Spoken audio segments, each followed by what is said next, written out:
Akkam oltan hordoftoota Oromiyaa Taayim Miidiyaa hagayya 3,2025 oduulee guyyaa har'aatiif qabu isin dhageessisaa anka oduu isin dhageessisu Abdul Hakim Ahmad amma ummatoota oduu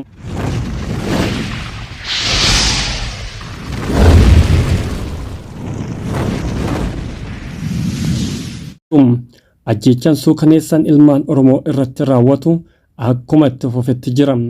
Biltsiginnaan koree giddu galeessaa walgahii muddamaa iyyaamte bal'ina oduu kanaa akka ittaanutti isin dhiyaataa hanga xumura oduu kanatti nu faana tura. Ajjeechaan suukaneessaan ilmaan Oromoo irratti raawwatu akkuma itti fufetti jira. Hagayya 2025 Oromiyaa keessatti duulli ajjeechaa waraana mootummaa Biltsiginnaatiin biyya itti jiru dhiibbiin geggeeffamu haala suukaneessaa fi gaddisiisaa ta'een fufee jiraachuu hubatameera.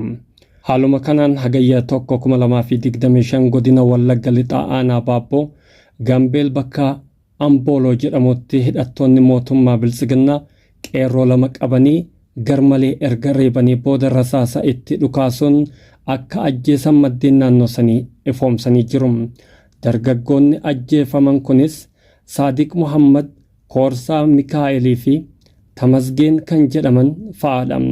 Reeffi isaanii akka hin awwaalamne dhorkamus gabaafame.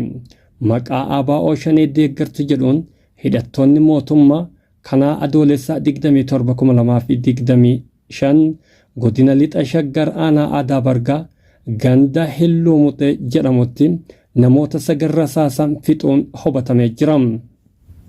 Adoolessa 26,2025 waraanni mootummaa Biltsiginnaa godina Kaaba Shaggar Aanaa Sulultaan magaalaa Darbatti mucaa waggaa 14 Hengaabbuu Irree Damissee jedhamu ABO Shanee deeggarta ittiin jechuun daandii irraa qabanii magaalaa Caancootti hidhuun halkan guutuu reebaa bulanii erga ajjeesanii booda ganama reeffa isaa baasanii bakkeetti darbuun isaas gabaafame. Baatii 2 dura obboleessuma isaa dargaggoo Aabbuu Irree Damissee jedhamu ABO Shanee deeggarta jechuudhaan ajjeesuun isaanii ni yaadatama. Ji'uma kana gaafa adoolessaa 16,2025 godina Iluu Abbaa Booraa Ona Billoo Noopho Ganda Maaruu Caaphee jedhamutti daa'ima waggaa 2 Zaakir Tolosaa Lammaa jedhamu haadha isaa aadde Zaaraa Hasan fuula duratti gara jabummaan guddaan itti dhukaasanii ajjeesuun isaanis kan yaadatamudha. Mootummaan Biltsiginnaa dhibdee siyaasaa jiru karaa nagahaan furuu lagatuun ummata nagaa irratti waraana isaa bobbaasee yakka waraanaa raawwattuu itti fufee jira. Hidhattoota isaa guutuu Oromiyaatti bobbaasee humna afaan qawween sagalee ummataa ukkaamsu hidhuu fi ajjeesuu yakka ummata nagaa irratti raawwatu akkuma babal'isetti jira. Mootummaan kun ukkaamsaa hidhaa fi ajjeechaa waggootan 6 darban ummata nagaa irratti raawwate rakkoo jiru daran hammeessuu malee furmaata argamsiise tokkos akka hin jirre beekamaadha. Oduu keenya itti aanuun xalaan siyaasaa Oromoo obbo Johaar Mohammad barruu karaa sooshaal miidiyaa hawaasaa isaanii irratti barreessaniin ooftee harree kana aabbatti fidda jedhan. Biltsiginnaan koree giddu galeessaa walgahii muddamaatiif yaamte jedhan. Gamaagama siyaasaa fi diinagdee guyyuu hammaataa jiruun dabalatee kasaaraan dippiloomaasii dhiheenya kana mudate dhuguma kan hedduu isaan mudduudhas jedhan. Torbaan dura adoolessa 22 ministeerri haajaa alaa Ameerikaa bilbiluun dhibdee waraanaa ho'isaa jirtu kana dhaabi jechuunis akeekkachiisan. Waan akkasii Ameerikaan cimsite balaaleffatti jechuunis muummicha ministeera Itoophiyaa distaatorummaadhaan biyya ukkaamsaa jiru Abiy Ahmeditti himamee jira.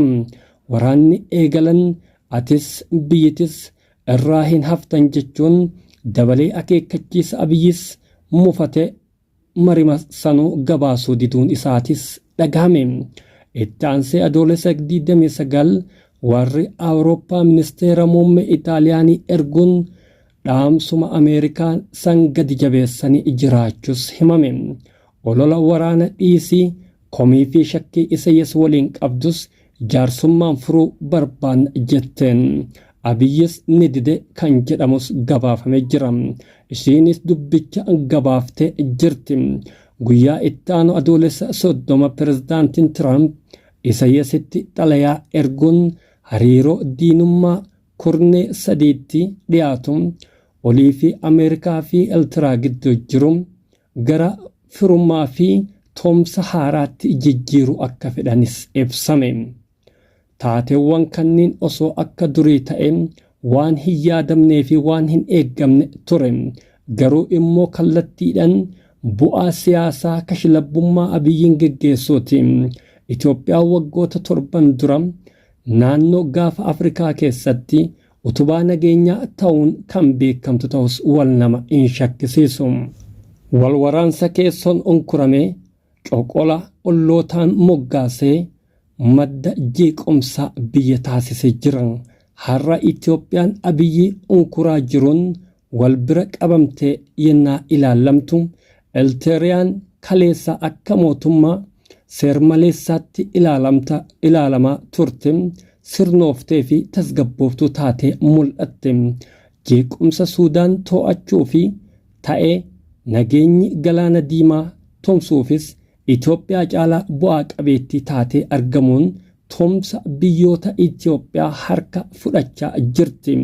Walumaa galatti adeemsi kisaaraa siyaasaa dippiloomaasii Abiyyi mudate maqmaqsa Oromoo tokkoon wal fakkaata.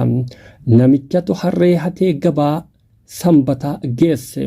Gatiin kennamee fi gahuu dinnaan fuudhee gabaa hojja duretti bahe. Ammas gatii inni dhahu gadi taanan fuudhee galee gaafa harbaatis gabahaa baasuuf ka'e. Yeroo kana ollaan ka'ee taajjabaa ture tokko michoo harree kanaa ooftee abbicha jalaa hattetti geessuuf hedda beekuu jedhee akeekkachiise jedhan.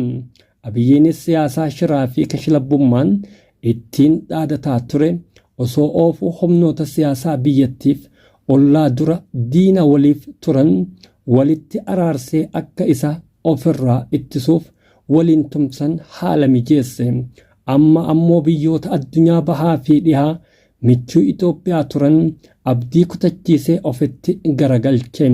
Haala kanaan har'a biyyoonni humna gurguddaa addunyaa sadeenu Raashiyaa, Chaayinaa, Ameerikaa wal faana Eertiraa firoomfatanii jiran. Abiyyi immoo pirezidaantii Bilooruus kan ofiifuu Awurooppaa keessatti jibbamaa fi moggaafamaa ta'e firoomfachuuf tattaafataa jira. Gaafa namoonni isa waliin turan dhimma biyyaa irratti marii gaafatan Abiyyi siyaasaa shiraan malee siyaasaa marii hin taatu jedheen dide. Har'a erga waa hundi harkaa jigee booda muddamnaan kaadiree walitti qabee muddama yaame. Erga waraabessi darbe sareen dutte jedhama. Oduu kenna guyyaa har'aa kan